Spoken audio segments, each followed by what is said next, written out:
Be'ezrat Hashem, on va, dans ce cours, essayer de comprendre notre histoire depuis la création jusqu'à aujourd'hui et pourquoi le Ham Israël a tant subi et qu'est-ce que nous veulent nos ennemis, qui ils sont, qu'est-ce qu'ils nous veulent. Bien sûr que pour comprendre les choses, il faut revenir à la source de tout. La source de tout, c'est qu'au moment de la création, qui est mentionné dans la Torah, ce premier jour mentionné dans la Torah de Bereshit, qui ne sont pas bien sûr des jours qui n'ont rien à voir avec nos jours à nous. Les 6 jours de la création, ce sont la source de sphères très hautes du monde de la Hatzilut, comme le fait remarquer le Zohar. Il n'est pas dit qui besheshet yamim en 6 jours Dieu a créé, mais c'est marqué qui sheshet yamim asa Hashem. 6 jours Dieu a fait. Ça veut dire qu'en fait c'est la source d'un plan précis. Et bien sûr on va voir des erreurs qui ont été commises et ou comment finalement qu'on arrive là en fin de parcours, comprendre ce qu'on vit actuellement, ces souffrances, ces derniers moments avant la délivrance. Au départ, le 6e jour de cette création, de ces jours-là, qui sont des jours spirituels, qui n'ont rien à voir avec le temps que nous vivons, nous constatons qu'il y a un homme qui s'appelle Adam Arishon, qui va avoir bien sûr, comme j'ai eu l'occasion déjà de vous le dire, 2 Chava, une première qui va se rebeller, ensuite la deuxième qui va vivre avec lui, et il se passe ce qu'on appelle l'erreur ou la faute d'Adam Arishon. Il faut savoir qu'Adam Arishon avait en lui, et avec cette Chava qui est la bonne, toutes les âmes du peuple d'Israël de 6000 ans.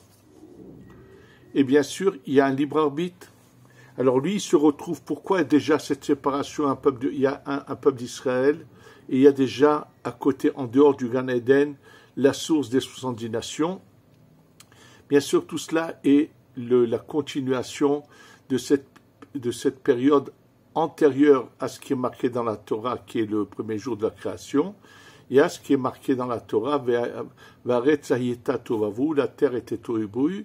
C'est-à-dire qu'il y a une période antérieure qu'on a souvent mentionnée et expliquée. En tous les cas, Adam Arishon, à qui on demande, à lui et à tous les tzadikim incluant lui, à qui on demande d'aider ceux qui sont dans le peuple d'Israël mais qui n'ont pas réussi et qu'il faudrait essayer de les sauver. Et bien sûr que lui, avec les tzadikim qui sont en lui, veulent le faire.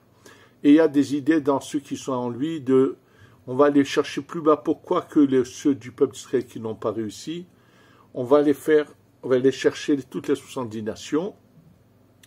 Et il a une bonne volonté, mais qui ne réussit pas.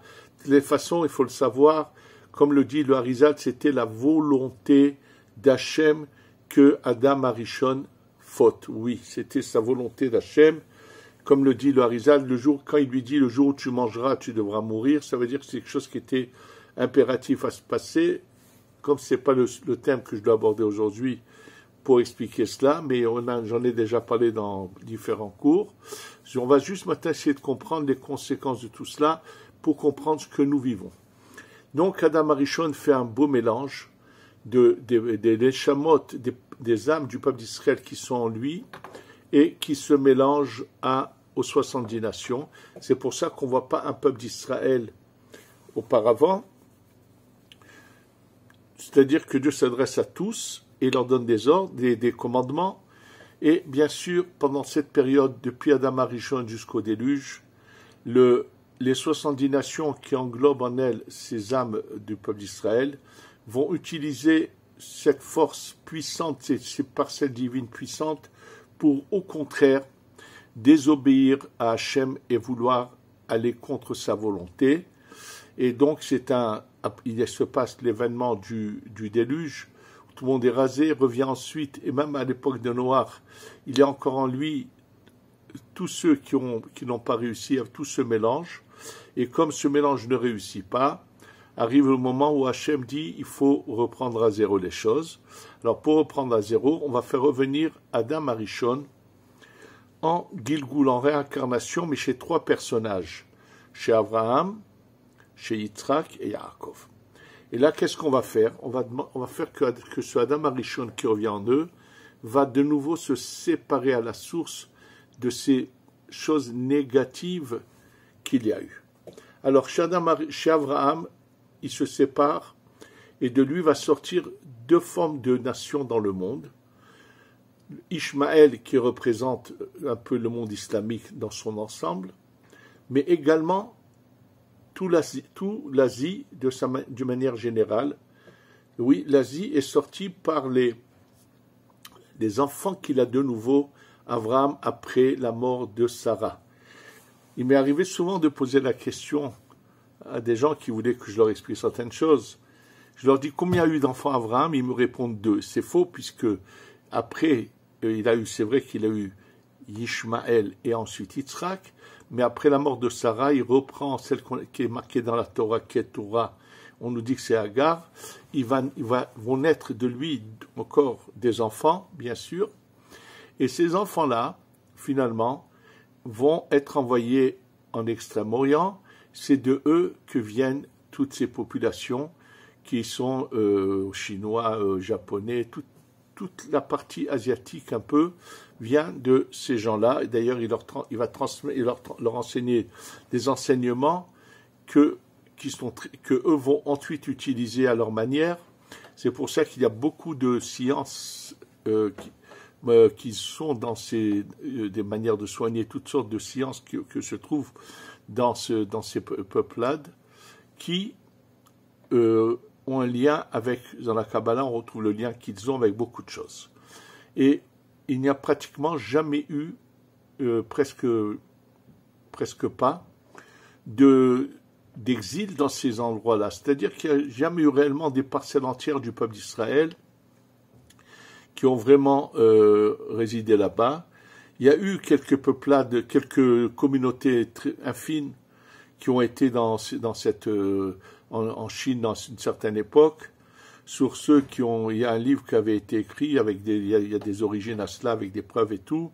Un livre qui avait été écrit il y a très longtemps, j'imagine qu'il s'appelait Pivoine, qui racontait comment s'était éteinte la dernière communauté par l'assimilation en Chine. Mais d'une manière générale, il n'y a pas. Et on va le voir tout de suite pourquoi. Donc, d'une manière générale, il y a donc ces enfants de Keturah qui, eux, représentent cette partie du monde. Et on voit que donc de Abraham sortent de deux sortes de Yitzhak qui va être bien sûr la continuation du peuple d'Israël, mais Ishmaël qui lui finalement va faire à la fin de sa vie, mais sa descendance va être ceux qu'on appelle d'une manière générale qui vont finalement donner naissance à l'islam. Mais détail important à relever pour la suite, c'est que Abraham se débarrasse de ses résidus, pas dans Sarah, mais dans une autre épouse, celle qui s'appelle Agar. Ça veut dire que Ishmaël et Yitzhak, ils ont le même père, mais n'ont jamais été en contact. Et c'est très important pour comprendre la suite de ce qu'on va dire. Ensuite, chez Yitzhak, qui doit également se débarrasser de ces résidus du mal qui s'est mélangé à lui à l'époque de Adam Arishon. Donc, Abraham, c'est du côté qu'on appellerait le mauvais chesed, ça serait à la droite. Le mal qui est à la droite est éjecté chez Ishmaël. Chez Yitzhak, ça va être autre chose. Mais par contre, chez Yitzhak, regardez bien, c'est la paracha justement de la semaine, c'est que les deux se trouvent dans un même ventre. Ça veut dire que les deux vont se trouver dans le ventre de Rivka. Ça veut dire que potentiellement, Ishmaël n'avait pratiquement aucune chance d'être un juif, puisque Agar s'est converti, mais finalement est reparti à ses mauvaises origines. Et d'ailleurs, c'est pour ça que lui aussi il sort du chemin, alors que Esav naît de cette maman qui va donner naissance à Yaakov. Ils sont dans le même ventre. Et c'est à comprendre pourquoi ces différences-là entre l'un et l'autre. Ça nécessite compréhension, Pourquoi chez Abraham, le mal dont il doit se séparer pour se purifier, le jeter en dehors de lui, se trouve chez une autre femme, et Yitzhak, lui, va naître que dans le ventre de Sarah, alors que chez Yitzhak, les deux parcelles qui doivent se séparer, ça veut dire ce qui doit se séparer de lui, va venir avec le bon en même temps dans le même ventre. Tout ça nécessite explication. Et finalement, Yaakov, lui, est appelé Beher Sheba Avot, le meilleur, c'est-à-dire des Avot, des patriarches. On les appelle Avot parce qu'ils sont le Gilgul de Adam Arishon. Avraham a reçu le Nefesh de Adam Arishon, Yitzhak le Ruach, et Yaakov la Neshama. Et lui, chez Yaakov, il n'y a que tout ce qui est bon, c'est les 12 tribus et la naissance du peuple d'Israël, comme ça va se passer. Et ce peuple d'Israël qui va naître de lui avait différentes manières de pouvoir se débarrasser de leurs clipotes, de ce qu'ils ont chacun à réparer. Il y avait la possibilité que Yaakov avait tout fait pour la faire, que lui fasse le travail. Malheureusement, par l'histoire de la vente de Yosef, les choses ne se sont pas passées comme le voulait Yaakov, parce qu'en puissance, dans tous ces 12 tribus, il y avait les futurs Neshamot qui allaient sortir du peuple d'Israël, et elles ont eu un impact sur cet événement, ce qui a fait qu'il a fallu que pour que ces Neshamot qui vont être la naissance du peuple d'Israël, qui était à l'origine dans ce qu'on appelle le Keter de Adam, ces Neshamot qui étaient dans le Keter de Adam Arishon. Le Keter, c'est une sphira qui est là au-dessus de la tête, se sépare du Keter de la Klippa, ça s'est passé en Égypte, par la souffrance, la douleur. C'est comme un bloc d'or qui sort de la terre, et avant, ils le faisaient avec un petit marteau, on tape jusqu'à ce que les résidus de terre se retirent et qu'on n'ait que l'or qui reste. C'est dans cette image également. Alors, ça s'est passé, et finalement, une fois que la source du peuple d'Israël, qui est le Keter, la racine, va exister, ils reçoivent la Torah, et les choses vont continuer. Maintenant, il faut savoir que ceux qui ont été éjectés de Avraham Yitzhak, quel est leur comportement à travers l'histoire? Il faut savoir que, je vous ai parlé au départ que chez Adam Arishon, il y avait 2 Chava. Une qui a mal tourné, et une qui a finalement pris la bonne voie. Ces 2 Chava reviennent en Gilgul chez Léa et Rachel. Et là, ce que nous enseigne le Harizal, que Esav a en lui un potentiel énorme. Il a en lui un potentiel que s'il arrive à surmonter le mal, nous dit le Harizal que lui, avec Léa, s'il avait mérité, il aurait pris Léa, aurait été à l'encontre des 2 premières lettres du nom de Dieu, le Yud et le He, la Chochma et la Bina.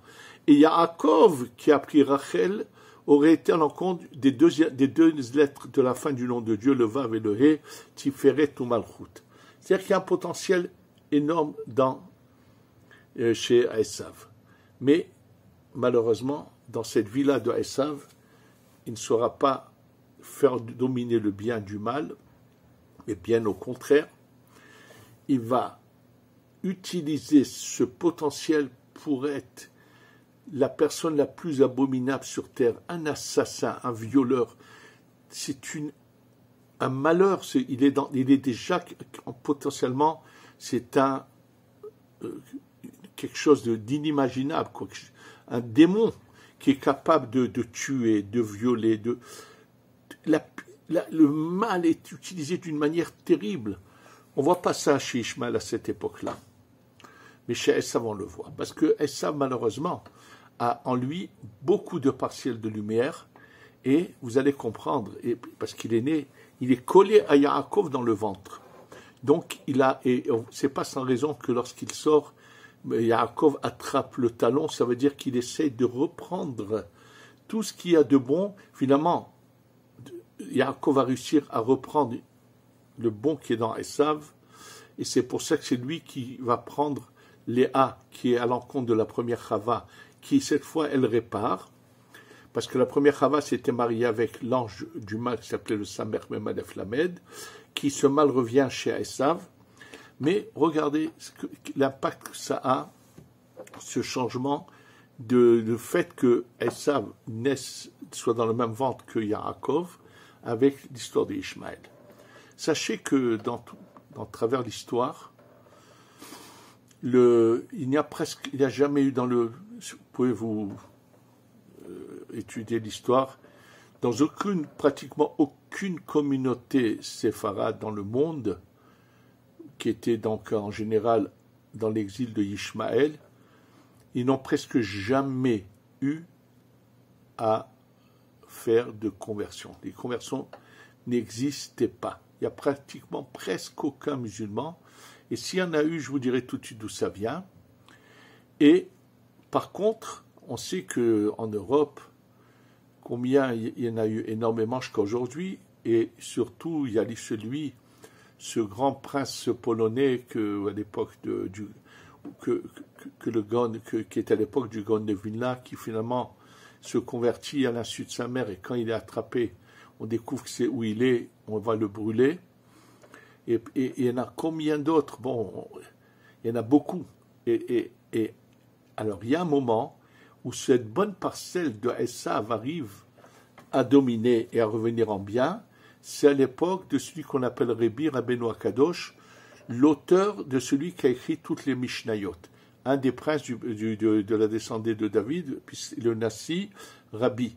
Et là, il y a Antoninus, qui est le dirigeant romain, qui va finalement se convertir et va servir Rabbeinu Akadosh. En fait, ils ont chacun, chez Rabbeinu Akadosh, il y a un nitzotz de Yaakov, chez Antoninus, il y a un nitzotz de Esav. Ça veut dire qu'il y a des Gilgulim où le bien arrive à dominer, mais c'est rare. C'est plutôt l'inverse qui se passe. Il faut savoir qu'à l'époque de Mordechai et Haman Aracha, il faut savoir que Mordechai a en lui une étincelle de Yaakov, et Haman a une étincelle de Esav. Et c'est pour ça que comme Yaakov avait fait l'erreur de se prosterner devant Esav, bien qu'il avait une bonne intention, c'est un cours à part que j'ai fait là-dessus. C'est pour ça qu'à l'époque de Mordechai refuse de se prosterner.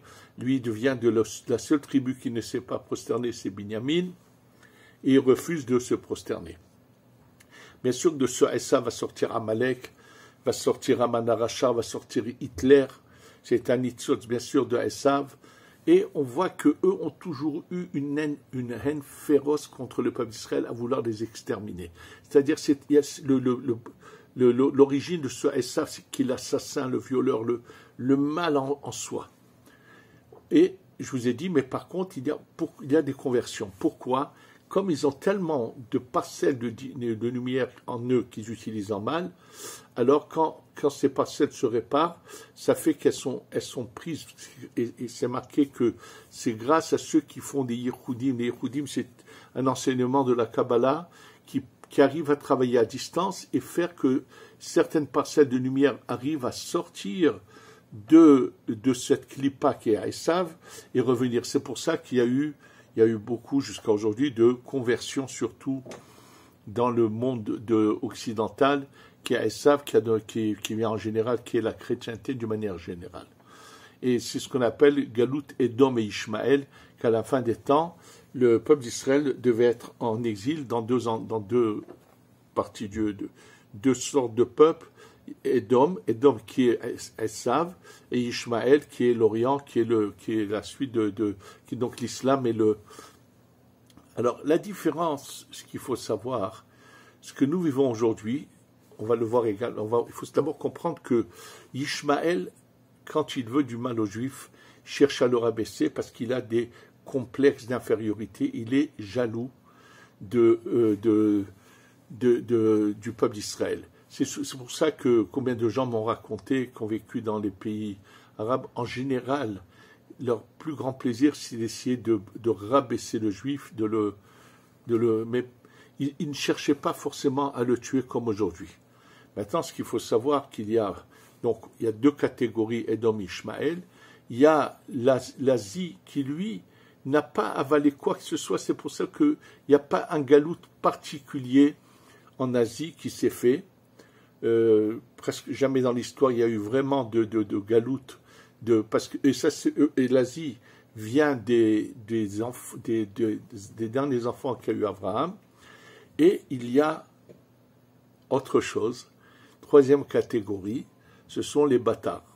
Oui, c'est-à-dire, à la fin de la paracha, lorsque finalement les brachot vont arriver à Yaakov, oui, lorsque les brachot arrivent à Yaakov, il faut savoir que Yitzhak, au départ, fait de tout pour... Il sait qu'il y a un potentiel fabuleux dans Esav. Il veut absolument essayer que le bien domine le mal. Donc il lui donne une opportunité d'aller faire une mitzvah. Le bénir, c'était le faire revenir au bien. Il fait de tout pour le sauver. C'est le désir de Yitzhak. Ne croyez pas un instant qu'il ne savait pas qui était son fils. On le voit clairement que c'est marqué que combien souffraient Yitzhak et Rivka que leur fils était comment on appelle ça, un bandit connu que tout le monde redoutait, absolument.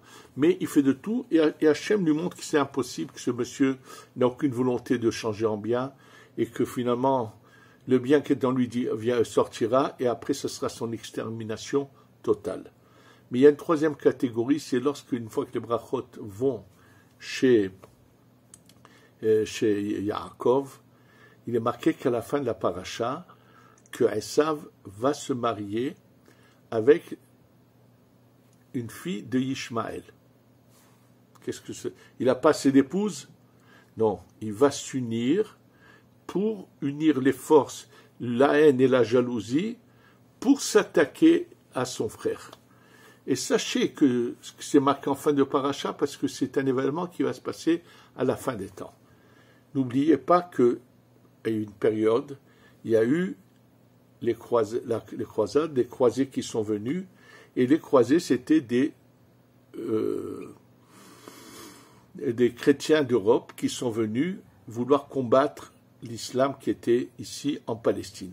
Imaginez-vous qu'il y avait d'autres pays où il y avait des Arabes. Pourquoi ils ont décidé? En fait, il faut savoir qu'à la source, leur source entre guillemets religieuse, avaient des connaissances et savaient où se trouve la lumière générale du monde. Donc ils sont venus combattre l'islam qui se trouvait en Israël. Il faut savoir que les croisés ont laissé leur carte de visite ici, et que c'est pour ça que cette population qui vit aujourd'hui en Eretz Israël, qu'on a voulu appeler les Palestiniens, ne sont autres que de vulgaires bâtards qui sont venus du viol des croisés avec les femmes qui se trouvaient ici. Oui, et c'est un mélange, c'est vraiment ce mélange. Et à chaque fois que ce mélange s'est fait, alors c'est la haine totale de Esav qui s'unit à la jalousie de Ishmaël et qui donne quelque chose de terrible. On veut tout faire comme mal possible et imaginable au peuple d'Israël. C'est ce que nous vivons actuellement. C'est pour ça qu'il y a ce combat actuel, qui est la fin des temps, parce que c'est l'union des forces du mal, puisque les parcelles de lumière qui se trouvent dans ces forces-là vont aller en disparaissant, et donc ils s'unissent pour essayer encore de combattre. Maintenant, comme je vous l'ai dit, que chez Esav, il y a quand même des parcelles de bons, il va se passer un événement qui va faire qu'il va y avoir cette guerre terrible dans Édom même, entre les différentes parties des descendants de Esav, où il y a une partie qui va se rapprocher du peuple d'Israël et qui va plutôt aller dans sa direction, et bien sûr l'autre partie qui va se déchaîner contre ceux il va y avoir ce combat qu'il y a entre eux, et Hachem va faire que des fois les forces négatives vont se détruire entre elles, comme c'est le cas actuel de la Russie avec l'Ukraine, mais avant que le Mashiach vienne, chacun va choisir un camp, et je vous signale au passage que là maintenant, lorsque l'armée israélienne est rentrée au Liban, elle a retrouvé des quantités d'armes fabriquées en Russie qui sont parvenues par la Syrie au Hezbollah. bien sûr, absolument, Poutine fait partie du mal en personne de Esav, où le mal domine et le bien n'arrivera jamais à changer. Et c'est dommage qu'il y ait encore des Juifs qui restent là-bas en Russie, qui n'ont pas pris leur bagage pour comprendre qu'avant que le Mashiach vienne, ils ont intérêt à venir, parce que je les plains que dès que le Mashiach va se dévoiler, il va se passer des choses terribles, et tous ceux qui seront encore bloqués, je ne sais pas, et ceux qui ont voulu, qui n'auront pas pu, bien sûr, ils seront vite sauvés, mais c'est des choses qu'on ne s'imagine pas. Mais là, on a une image de ce que nous vivons, et de la même manière que je vous ai dit que chez Esav, il y a eu quand même dans certaines périodes, comme le cas de Antoninus, et je vous ai parlé des deux Chava. Alors, chez Rachel et Léa a réparé la mauvaise Chava dans sa génération, mais à l'époque avec Ruth et Orpa, qui d'abord se convertissent, les belles filles de Elimelech qui étaient descendues, malheureusement, avaient été sorties d'Eretz Israël, et lorsqu'ils sont meurent et qu'elles repartent en Eretz Israël avec leur belle-mère, Ruth continue dans la bonne voie. Ruth est la deuxième Chava, qui est un peu Rachel, et Orpa, qui est le Gilgoul de la mauvaise Chava. Dans ce Gilgoul-là, elle ne suit pas le chemin, mais au contraire, et comprenez combien elle a eu d'enfants, Léa, 6 garçons. Sachez que Goliath, qui vient de Orpa, on nous parle de 6 coudées de hauteur. Il y a un lien, bien sûr, c'est la Kabbalah qui nous révèle ces liens. Ça veut dire qu'il a ces forces positives qu'Orpa aurait pu faire comme Léa, qui vont être utilisées par le mal. Et finalement, bien sûr, le mal va tomber grâce au roi David, qui lui, bien qu'il vient à l'origine de Yehuda, qui est de Léa, mais lui va réussir à tout réparer, même ce que Shaoul n'a pas fait, qui vient de Binyamin n'a pas fait, lui va réussir à recommencer cette réparation par ses Télim. Et en fait, donc, dans chaque génération, il y a eu toujours des potentiels positifs, des gens qui ont réussi à dominer. Et c'est pour ça qu'on sait aujourd'hui à beaucoup de gens dans le monde qui appartenaient à la chrétienté, même qui étaient des fois. J'ai connu moi plusieurs couples de pasteurs qui se sont convertis d'une manière extraordinaire, comment ils appliquent la Torah, et beaucoup de gens comme ça, parce que ce sont toutes ces parcelles de lumière volées par Esav qui reviennent à leur source, qui ont réussi à dominer le mal et à revenir à la source. Et ils sont nombreux comme ça, bien sûr. Mais il faut savoir que là, le combat que nous menons actuellement, c'est contre les bâtards, surtout, qui sont ce mélange des deux, c'est la haine et la jalousie unies pour nous faire du mal. Mais il faut savoir que leur fin est proche, et que, où qu'ils soient dans le monde, ces bâtards, parce qu'il y en a encore, ils se sont répandus, après, à part les croisés ici, ils se sont répandus dans beaucoup de pays, où il y a ce mélange qui se fait de plus en plus, de la haine et de la jalousie. Et c'est Ezrat Hashem, il faut mieux se séparer d'eux, et le Mashiach va venir faire finalement cette justice et faire payer à tous ceux qui auront fait du mal, et qu'on va bientôt assister à la délivrance totale du Ham Israël et la descente du troisième Beth Amikdash, Shibane Bimera Be'amenu, Amen Ve Amen.